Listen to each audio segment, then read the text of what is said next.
Hello, everyone. Good afternoon. This is the new MDs, Mothers, Doctors, and Scientists, episode 43. We've been going 3 years. We go live once a month on all platforms: Facebook, Rumble, YouTube, and X, Twitter X.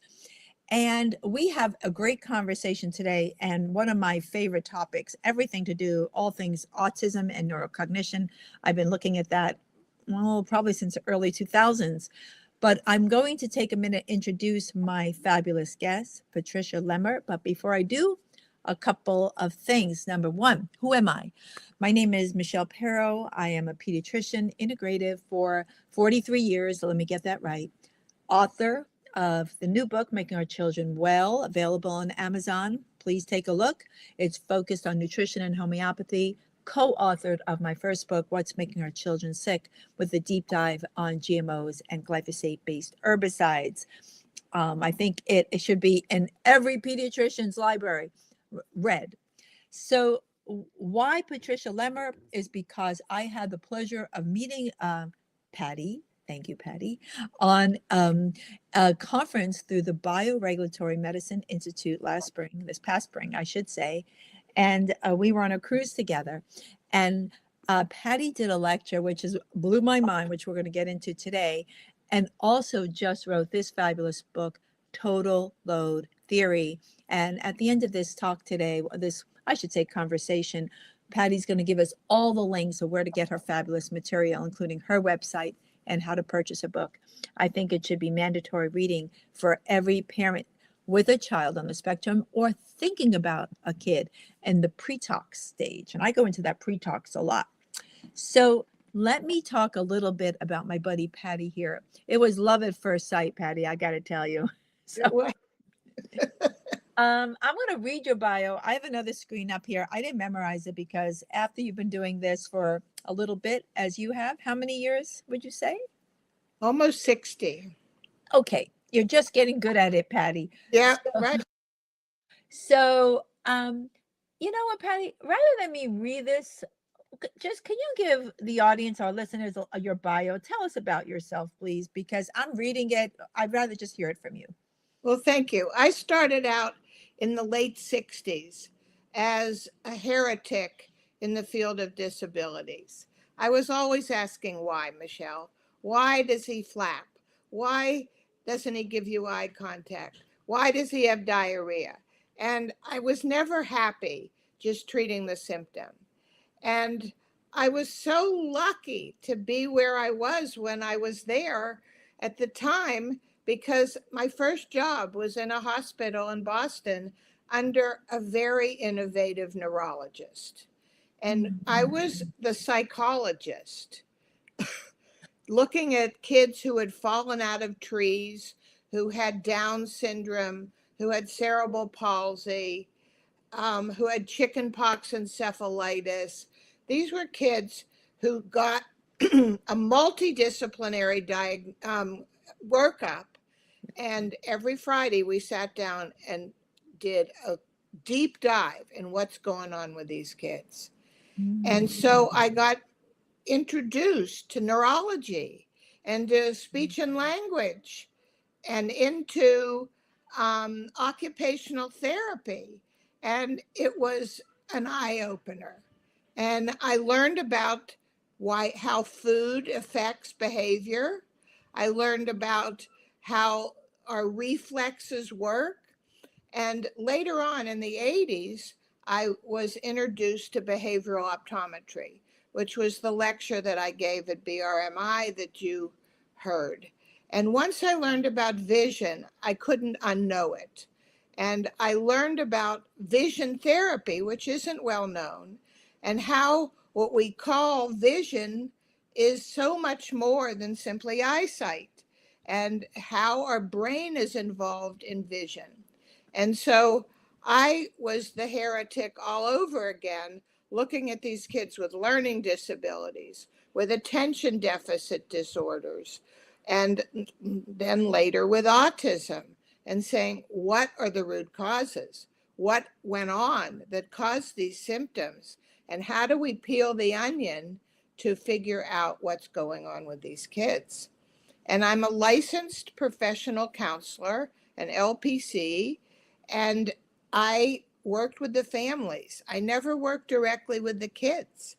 I got to be the case manager who helped the parents choose practitioners and come back to me in 6 months or a year and see what kind of progress they made and then tweak their protocols. And it was so rewarding. I was living in the DC area. I had amazing tribe of like-minded professionals. And in the mid-90s, a couple of us started an organization called Developmental Delay Resources, DDR. It was before there was much of an internet, and I just was lucky. A mother told me about her son in about 93. I was late on a Friday afternoon. I wasn't being a good listener, and I was finishing her sentences. And she said, "How do you know all this stuff?" And I said, "Because I've seen a lot of kids like your son." "Oh, no," she said, "my son is unique. My pediatrician said he'd never seen anything like this."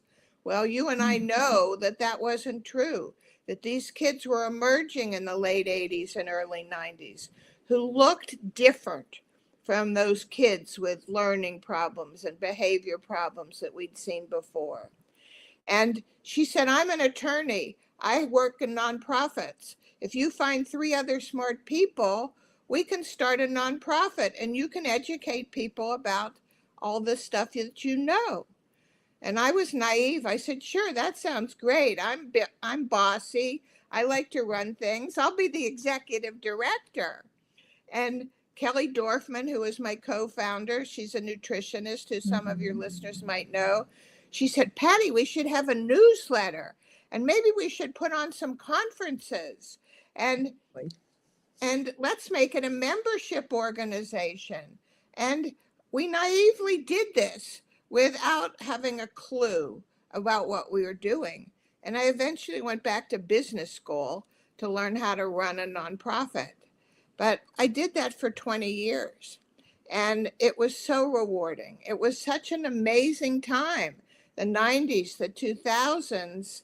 And I eventually rolled it into another organization, became the board chair, and said, "Here's my intellectual property, take it and run with it. And now I can retire." And that's when I started writing books. So far from retirement, as what I'm seeing here, that's an amazing story, Patty. And it's sort of how do those of us stumble in here? Because I'm a pediatric emergency physician, and when I saw the uptick in autism in the early 2000s, I was running my own pediatric urgent care, which was a combination of homeopathics, integrative tools, and acute care. My little town here in Northern California, and every kid with an acute issue I started seeing with regression symptoms and gut issues, behavioral issues, and vision issues. And I thought, what the heck? But my entry point was GMOs and pesticides. So I came at it from another angle and then started my nonprofit, GMO Science, focusing on the food component. And then this is what we're going to start talking about now. I think this is a good segue into how I'd like to structure our conversation, because you have so much content and I just want to share it with the audience. I first understood autism better when I read this first book.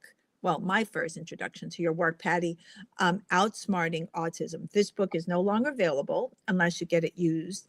I read this in about 2014 and it changed my understanding of autism, and everything in this book is in Patty's new book, Total Load Theory, which you can get everywhere, booksellers everywhere.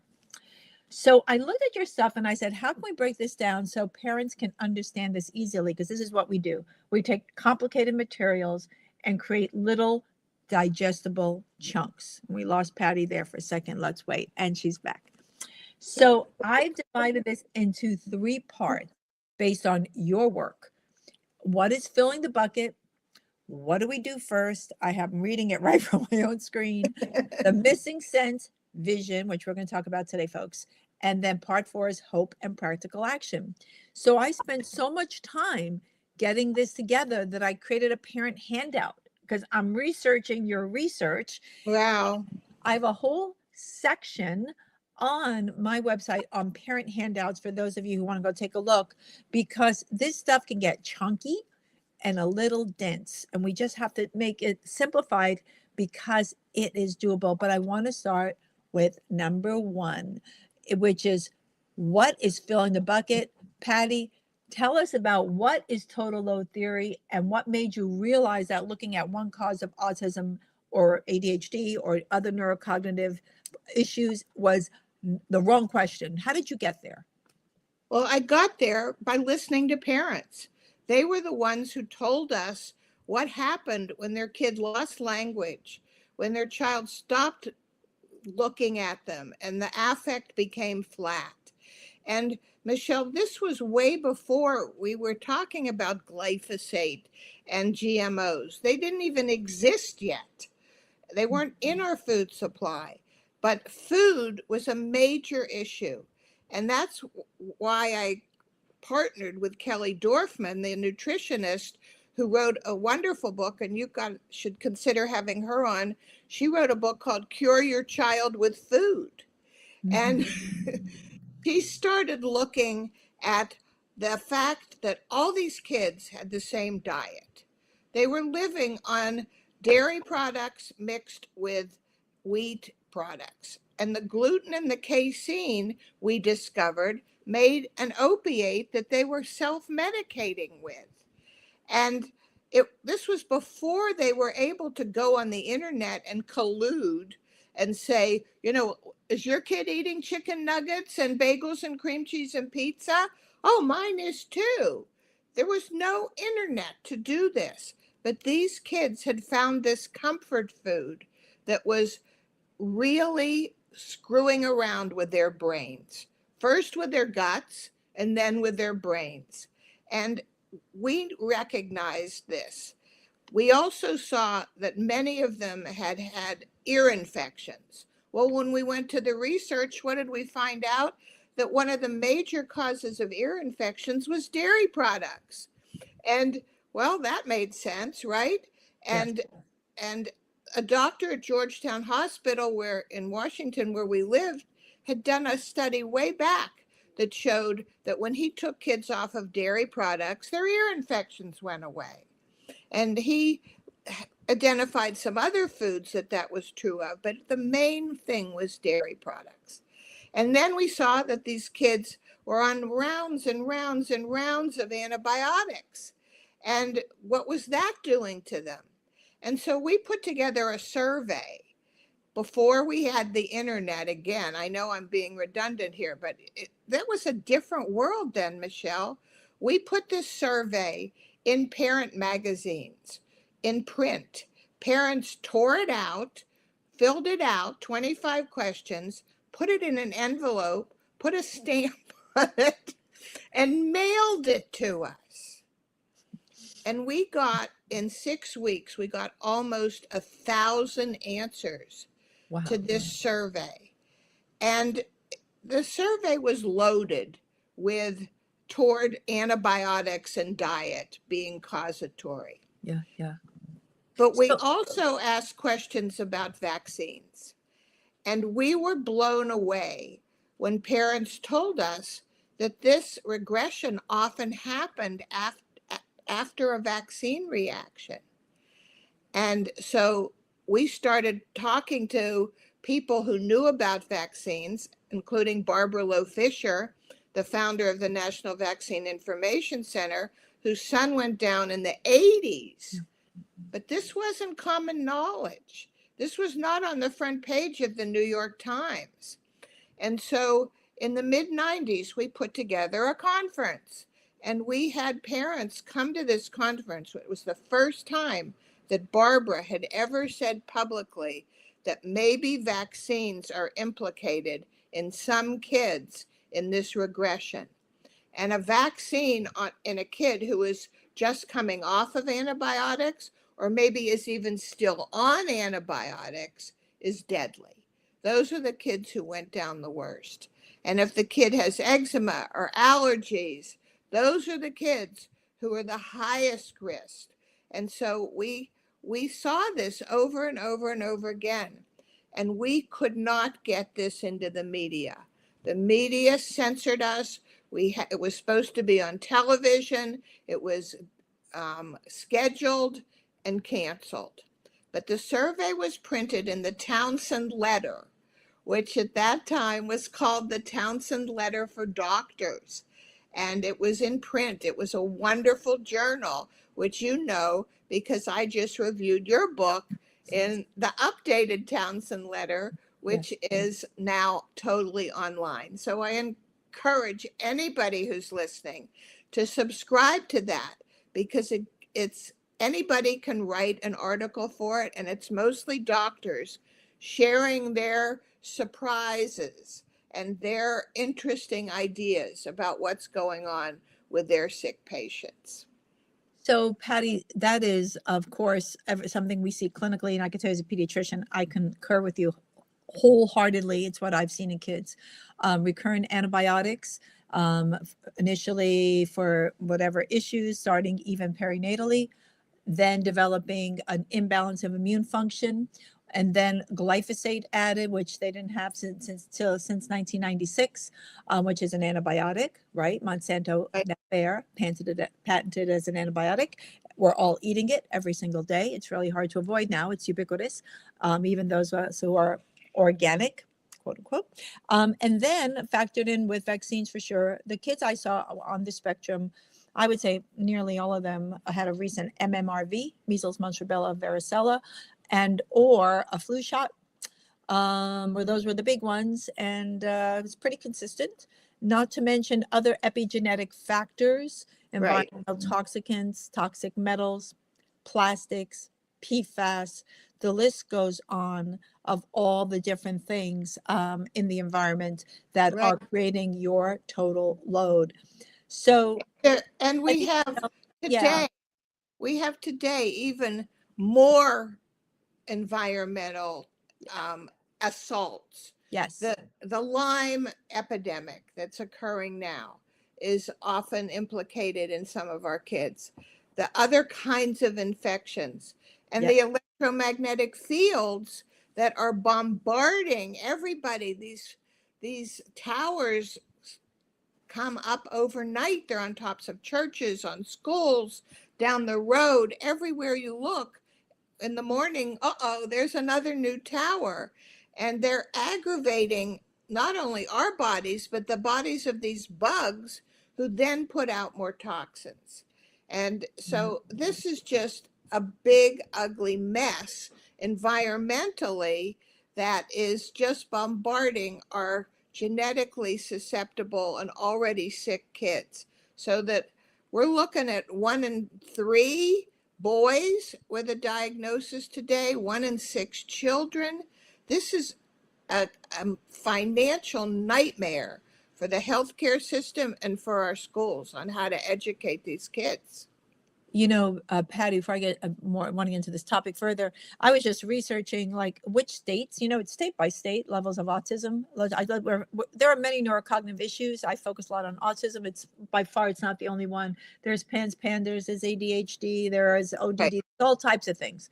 But California, my home state, leading the charge. New Jersey, neck and neck. These are not statistics we want to be proud of. And then I went by country. We're up there with Sweden is up there. Korea was up there.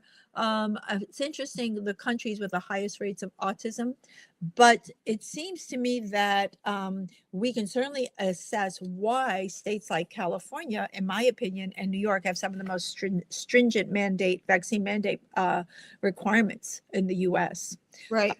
By the way, and you know, with something else I've noticed here in California, we have a large immigration population from Central America, and often those kids get vaccinated twice. Right. And I thought, or more than twice. And we look at kids who've been adopted. Many of those kids come from foreign countries and have been in foster homes. And so when those kids come to their forever families, they may have had multiple vaccinations too, which puts them at risk. So in your opinion, and I know the answer to this because I'm a student of yours, is there a tipping point, Patty, where like, okay, there's the straw that broke the camel's back? Like, is there a tipping point? Yes, yes. And it's like we have a threshold. The body can withstand this much and this much and this much, and then it can't. And it's the social interaction that's the first thing to go, because the body's number one priority is staying well. The body is going to focus on digestion, on circulation, on respiration before it's going to focus on sit still and pay attention. So any teacher who's trying to work with a child who is having trouble breathing, who hasn't pooped in a week, that's a pretty hard job. And teachers aren't up on poop, but you and I could spend an hour talking about constipation and diarrhea, which is also epidemic. And we know when we get focused on digestion, we can make enormous progress in language, in behavior, in learning. And people say, huh? How are those related? Well, the body has to only a limited amount of energy, and it's going to put it into staying alive rather than learning and behavior. 100%, Patty. And I think we're all pretty well versed. And for those folks who listen to this show, know that we've spoken endlessly on the gut brain microbiome axis and how what happens in the gut doesn't stay in the gut. It's like Vegas, goes right to the brain. And when they're disordered, and the microbiome is considered an organ now, um, this Right? relationship skews the whole system. For parents who have had kids on the spectrum, and I know who they are, you know who they are, they've been through so many kinds of therapies, OT, PT, speech. They've gone to GI specialists, they've gone to neurologists, they've gone to behavioral therapists, they've done dietary counseling, holistic nutritionists. I know this is your area of specialty. Can you elucidate, how do you prioritize? You can't just throw spaghetti at the wall and see what's Right, right. how do you create a prioritization? What do you Well, tell parents? what I tell parents is to first look at their lifestyle. And that yellow book that you have was the first one of my books to have a chapter on lifestyle modification. And it gets down to really amazing basics, Michelle, before you throw money away and ask your school system to pay for all these therapies. You have to look at, what are you doing at home? What are you buying? What are the products you're buying? How much sleep is your child getting? You and I know that sleep is when the body takes out the garbage. It's when the body heals. It's when our cells are able to do their job at night. And if a child isn't sleeping, if he's sleeping being bombarded by Wi-Fi at night, if he's sleeping on bedding that is toxic, those are going to interfere with good quality sleep, which is going to interfere with all function. And food, sleep, movement, how much is a child moving? That we have to even talk to families about your child being active is criminal. Children are naturally active. They're not naturally sitting in chairs and playing video games.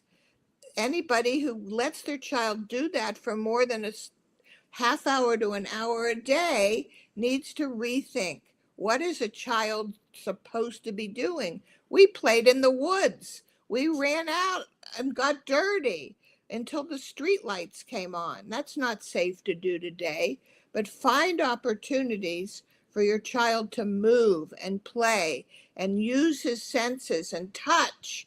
Those are where the body learns how to sit still and pay attention. You have to feed those systems first.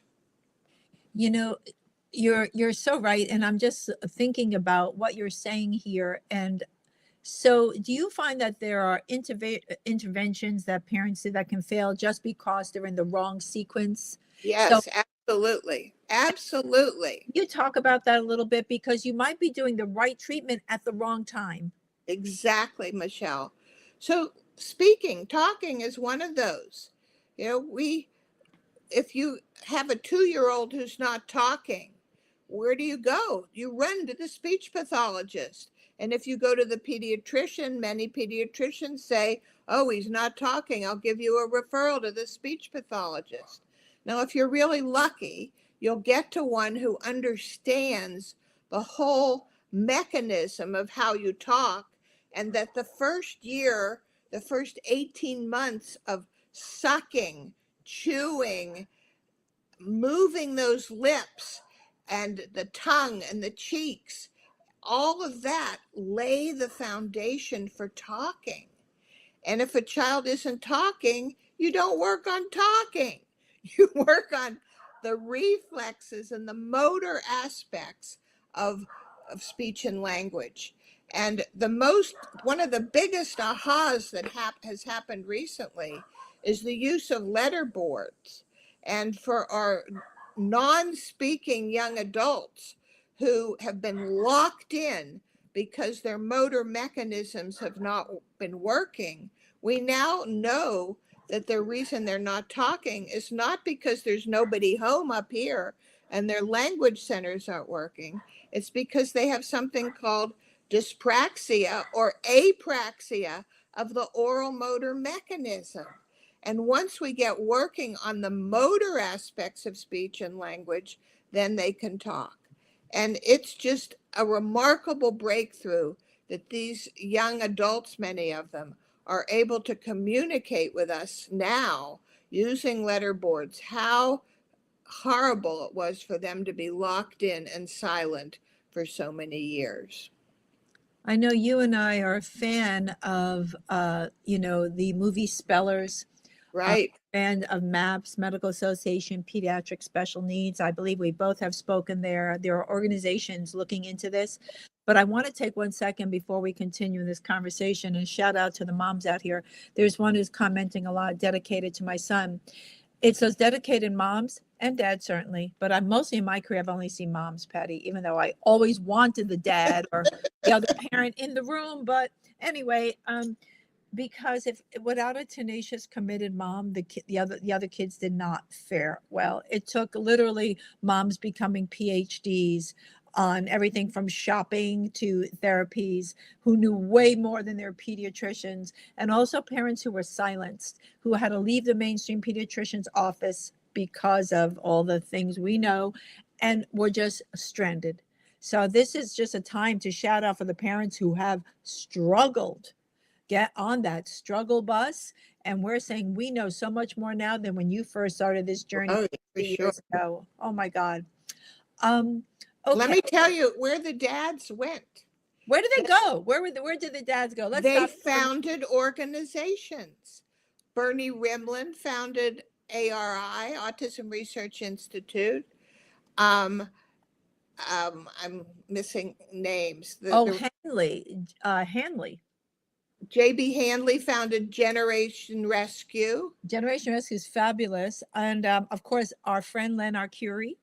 Len Arcuri has founded the Autism Parenting Secrets. I'm trying to remember. Autism One. Oh, I loved Autism One, absolutely. But they weren't in my offices. Those dads were doing amazing stuff, but the people who came to the office were the moms, and I love those moms. You're right. And it's funny when dads would come in and they'd start giving me the history without mom there. I'd say, "Can you just get your wife on the phone? I mean, please help me out here because this history is not right." And then mom might clean up the story a little bit about what was going on. Right.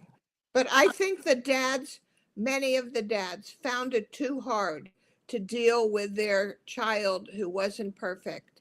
And because they have good hearts, they founded these organizations to help other people because they couldn't deal with their own.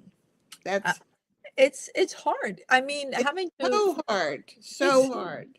By the way, folks, whoever's listening today, what we're talking about, there's nothing easy about this. We're talking No. about like, this is bread and butter. This is not bread and butter. And kids are not supposed to have these diagnoses. This is a modern, relatively modern, Yeah. new group of disorders. Before 1930s, that was the first, I think, diagnosis of autism in a child. Yeah. And so it's not like we're talking hundreds of years. This is a modern epidemic based on chronic toxicant assault on our child's well-being. I just want that diagnosed based on symptoms, based on behavioral symptoms without looking at root causes. That's the crazy part. Okay. Oh my God, Patty, you're so smart. Let's distinguish this. How do we talk about a root cause contributor from a downstream symptom? Because you outlined that so well in your new book, Total Love Theory. Can maybe you talk about that a little bit? Because I think it's really enlightening for parents to hear and individuals to hear about that. You know, I use that analogy of a headache in my book. You have a headache, Michelle. You could have just had a stressful day at the office. So you might take a painkiller for your headache. But you might have a brain tumor. The painkiller is not going to help that because you need a surgeon or an oncologist to look at your brain tumor. You might have a mother-in-law who's heckling you. You might need a divorce. And so you have to look at what is causing your headache before you can fix it. And each one of these things, you have to peel the onion. This child has chronic diarrhea. Okay, what did he eat? What you're eating is food for your digestive system. It's either going to make you poop or not. And if you're living without fiber, you may be constipated for 4, 5, 6 days. Many of our kids are walking around with 5 days of poop in them because they haven't had any fiber. They're living on processed junk. And so that's where I go first. That's how you peel the onion. What is the symptom you want me to look at? Let me look at all those possible causes. And I'm going to get bingo. I'm going to hit. And that's where you go first. And you know, Patty, what you've discovered even in the early days before it's so well known now is root cause medicine, also known as functional medicine, a term I hate. Integrative medicine. I like to call myself an integrative pediatrician, which is basically all we're doing is to look at the root cause. We're not treating symptoms because, as you so eloquently said, a headache can have about 15 things triggering it. Right. And we're going to figure out the why and not just slap a pharmaceutical on a symptom. And the same is true of something like attention deficit disorder, which is a stupid name for a condition that probably doesn't even exist. And that's how I got interested in vision, because what is attention? It's your ability to focus on and give meaning to what you see, to pay attention. And to medicate somebody who isn't paying attention without looking at what his eyes and his brain are doing makes no sense, Michelle.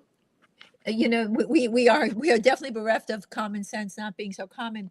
So Patty, you got into part 3 so eloquently. It's like I'm feeding you the script of how I wanted this conversation to go.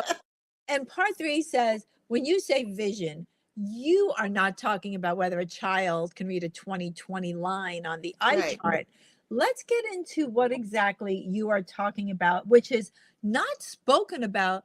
You're the first person in my 43 years of Wow. being a pediatrician I heard really talk about this in the way you talk about it. Now, I used to refer kids for vision therapy who were on the spectrum. I'm not sure I really understood what I was doing.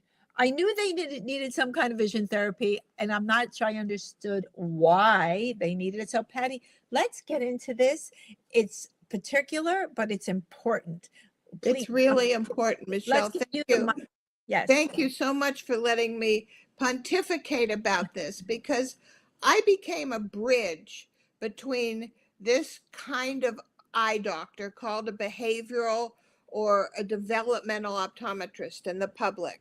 And I translated this profession to the public to help them understand what I told about at this conference, which is that the two eyes are working simultaneously if you don't have double vision, and if you get depth perception and you can efficiently move your body through space. But when you look at me, you can't tell whether my eyes are giving my brain information like this or like this.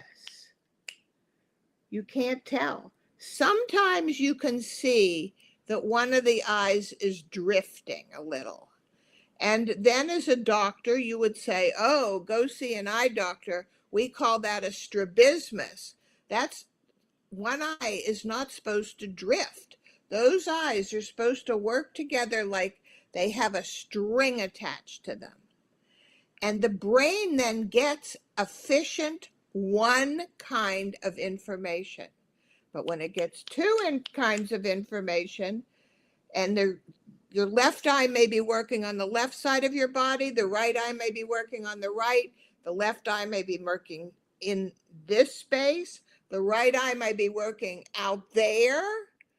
That's really very confusing for the brain. And the brain doesn't like that. And you have to come up, what the optometrists have done is come up with some very creative tests to be able to figure out what's happening in an individual patient.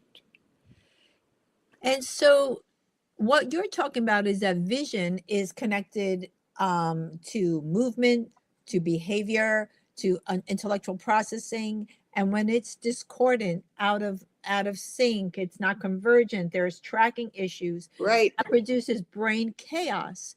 And that brain chaos, what might that look like for a kid who has brain chaos? What might you see in some of the visual stuff that we see with kids on the spectrum? They may be moving over here and then moving over there, or they may be anxious, or they may be, if one eye is sending erroneous information, you may get a stim over there, where the child is trying to say, no, I don't want to listen to you. Because vision, when you say somebody has vision, you're not talking about the acuity and how clear what they're seeing is. You're talking about perception. You're talking about organization, conceptualization that involves the brain. Mm-hmm. When you say somebody has vision, that's not the prescription in their glasses. That's the brain's ability to make use of what the eyes send it. And so it's trying to cope with that results in all kinds of learning behavior. They're skipping lines. They're slow readers. Their handwriting is messy. Behaviorally, they're running around. They may be anxious because they don't know where they are in space. I had a house that had, it was a modern house that had open steps. So the steps were like planks where you could see through them into the next room. Those steps were one of the most diagnostic tests I gave my clients, because some of those kids couldn't tell what was here and what was there because they had no depth perception. They were scared on my steps. Oh, the mother says, oh, he's shy. There's no such thing as shy. Shy to me is a big red flag that says those eyes are not sending good, efficient information to the brain. And so this thing about vision, so it's so important to emphasize, and you've said it, Patty, is that vision is wired to movement, to balance, to coordination.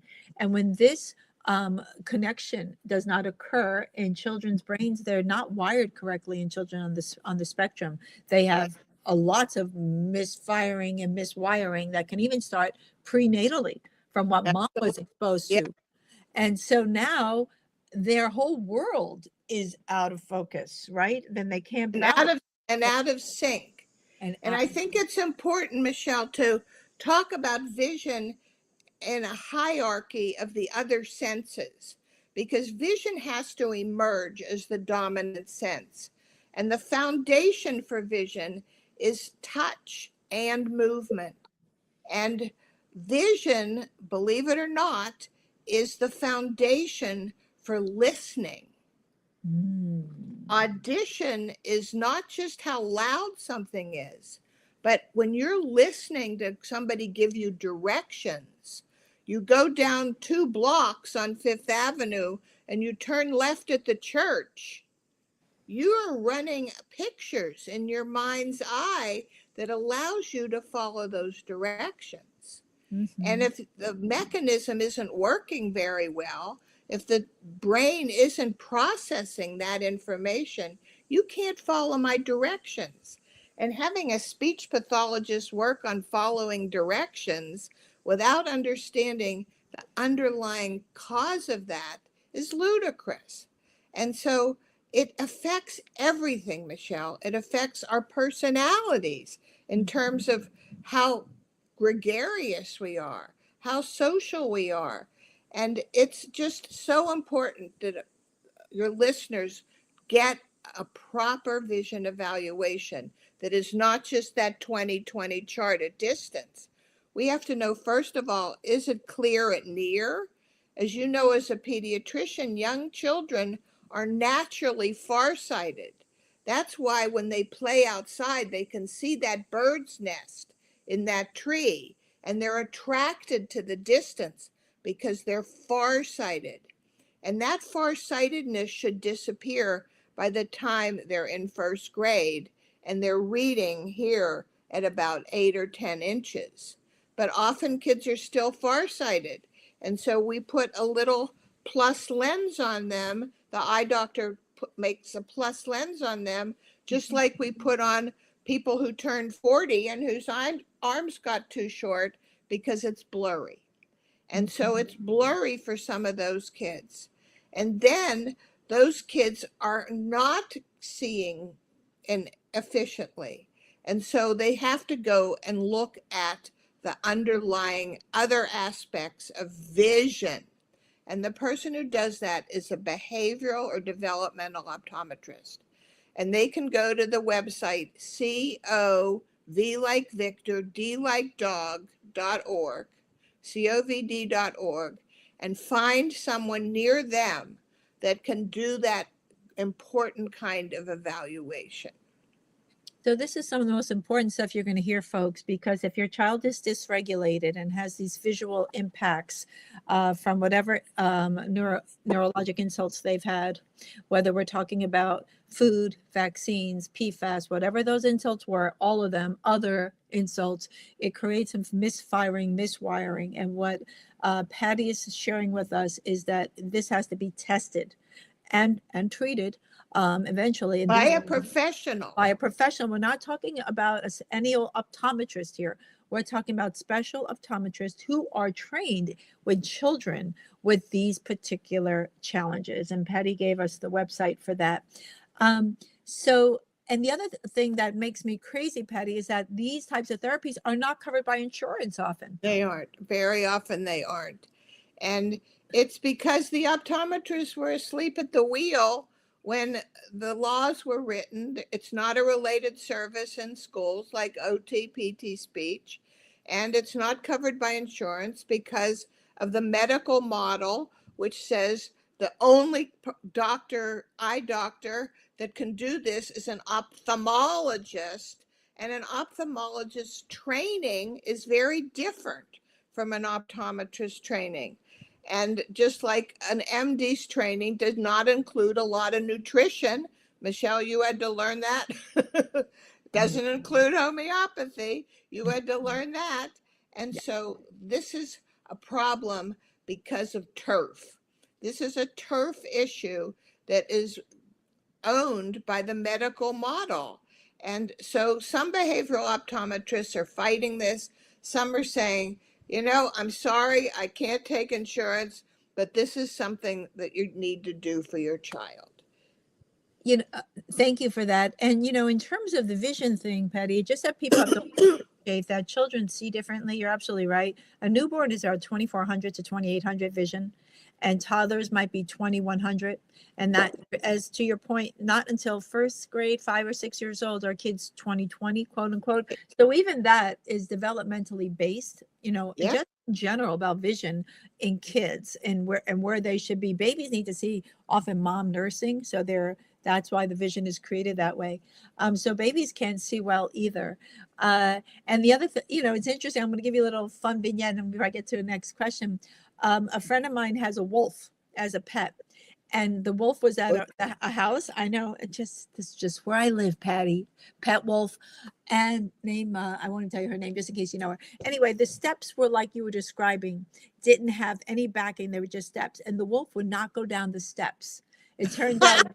And then I looked into that. It turns out wolves also have this issue with depth perception, and it must be some reason for their existence. Wow, interesting. Wow. I had to give the wolf a homeopathic remedy to get it to calm down and go down those steps because he was a big fella and weighed a lot. Wow. Okay. So when we're addressing, and I know the answer to this, but I want you to tell our parents. So when you're addressing the vision issue, and hopefully that's being improved, will that make the other therapies that the parents are doing more beneficial, more productive, in your opinion? Absolutely. Especially if they've done occupational therapy first. And getting hierarchically, we go from a movement base where babies just move.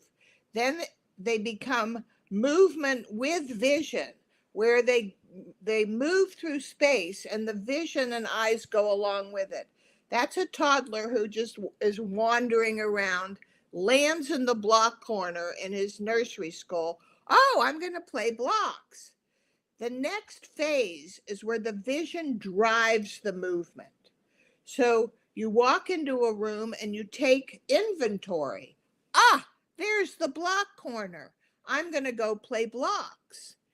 And the last is, so that's the visual motor.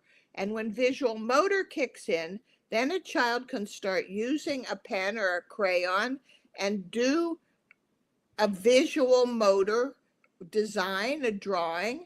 And the last is where vision functions by itself without moving. That's what's allowing us to talk and conceptualize, your listeners to give meaning to my words, your words, where you say, I'm going to drive home today in the car, and you don't have to think about using your GPS because you know the way. Today's kids who are so dependent on their GPS don't know where they are when they're 2 blocks away from home because they can't visualize.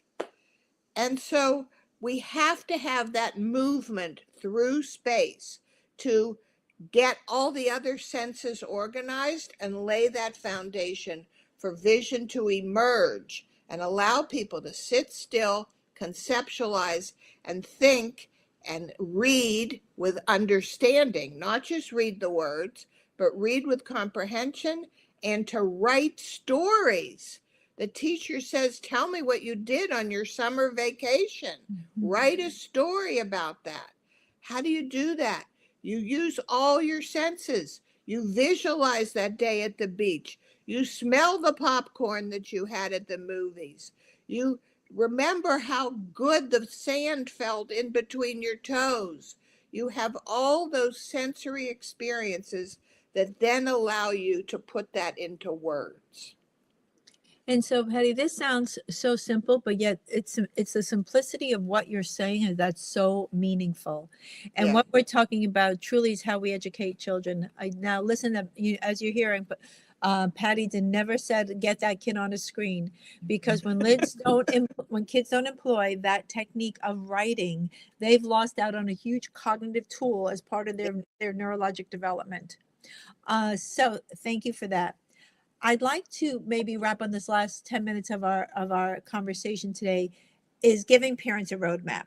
So we have a kid, let's say on the spectrum, with autistic spectrum. Let's say they may or may not have ADHD. Maybe they have sensory problems, sleep disruption, almost always, GI and gut symptoms, almost always, learning challenges frequently, mom, dad, completely overwhelmed. So Monday morning, Patty, where do they begin? How do they start? Especially for the newbies out there, it's like the roadmap, there are like 11 different directions. How do you start? You start by looking at your present environment. What can you do to improve the quality of food that you're eating, the quality of your sleep, the quality of the products that you're buying for everything, from the lotion you put on your hands to the laundry detergent to your clothing, non-toxic. How do you get it as non-toxic as you can? And how do you avoid some of these things? Not by putting on antibacterial spray, but by looking at where are you getting bugs from and how do you raise your body's ability to deal with dirt and bugs. There's a great book called Eat Dirt. You know, we used to play out in dirt and get dirty, and our bodies didn't get sick because they were primed to be responsive. And all the preventative stuff that many doctors recommend today, Michelle, are just undermining the body's ability to rise to those occasions of bugs and dirt. And we have to strengthen the body. And so that's where you start. You then start looking at the hierarchy of senses. You look at reflexes. How was that child's birth? Reflexes, there's all over my book. The book, by the way, has a great index that I paid a lot of money for. So this is a 600-page book. You have favorite subjects. Look up reflexes. Reflexes start developing in utero in the first trimester. And these reflexes all have a purpose that ends with getting that baby down the birth canal, turned in a proper position, and out. And then in the first year of life, that baby goes from helpless to ambulatory, from lying there to rolling over to sitting up to crawling to walking, if we don't impede that movement. And we have a million ways of impeding it. We put babies in bumbo chairs. We put them in ridiculous stuff with the goal of protecting them, safety. A baby doesn't need to be protected by holding him in these ridiculous positions. A baby needs freedom of movement to get those reflexes to emerge, to get them to be active and then integrate. So down the road, when the baby encounters difficulty, these dormant reflexes are there, such as to catch yourself when you're skiing and you hit some ice. That's a reflex to catch you. So this is just so important, to let a baby move and to encourage movement. And then you start looking at, beyond the products and your lifestyle, who are the professionals who can help you, who are real experts. And that's what Developmental Delay Resources, my organization, did. It connects you with people. And I still have a database of over 20,000 names. And I can almost guarantee you that I can connect you with a person within 50 miles of where you live, all over the world. You know, I traveled to Kuwait to help set up a center for young adults. I have developmental optometrists in Australia. These people are all over the world, and they're just waiting to help people like your patients, your listeners. And that's my favorite thing to do, is to network. So people can reach me on my website, which is my name, patricialemer.com, or totalloadtheory.com. And what is so very cool is that my book, Total Load Theory, has an AI companion. Oh, Now, yeah. I know people are, oh, AI, I don't like AI. Well, I was very lucky. I was gifted this AI companion by a father who attributes that yellow book that you have to healing his son.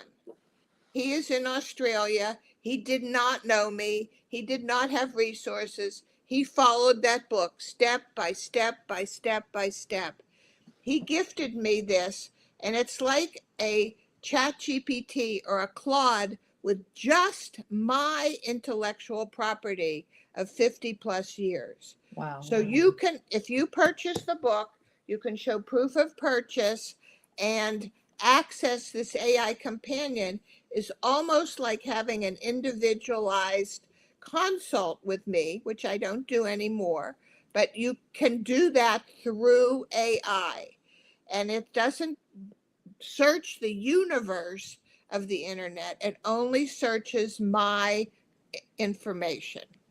And it also has not just my books, but the talks that I've given all over the world, but also it has my podcast, which is called the Autism Detectives.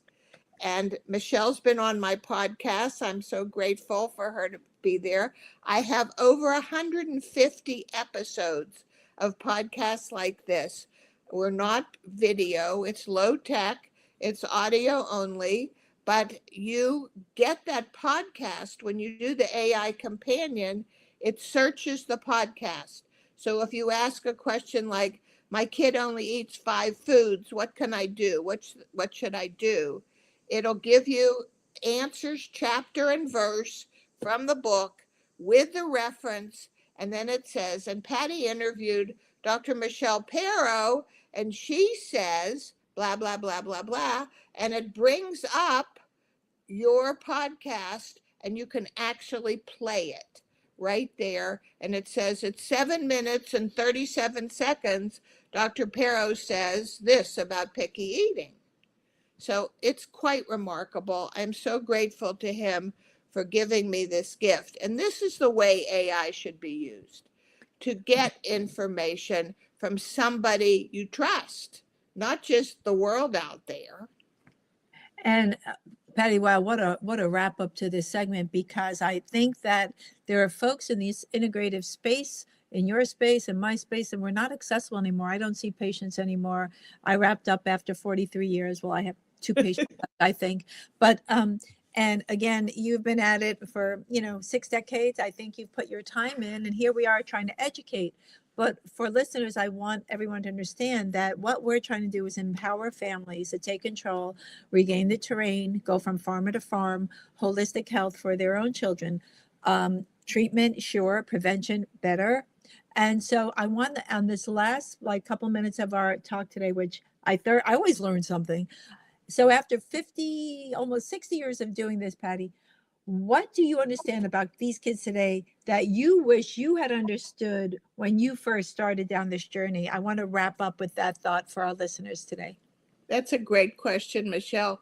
I just wish I had understood the power of us to heal. I believed it, but I hadn't seen it. And anybody who is skeptical, I can tell you hundreds, maybe even thousands of cases that I have experienced. And the body's ability to heal is just remarkable if you ask the right questions, if you look for possible root causes. In fact, if you keep it pretty simple, this is not about crazy, difficult to understand science. Digestion is putting good fuel in the tank, getting good garbage out, and good function.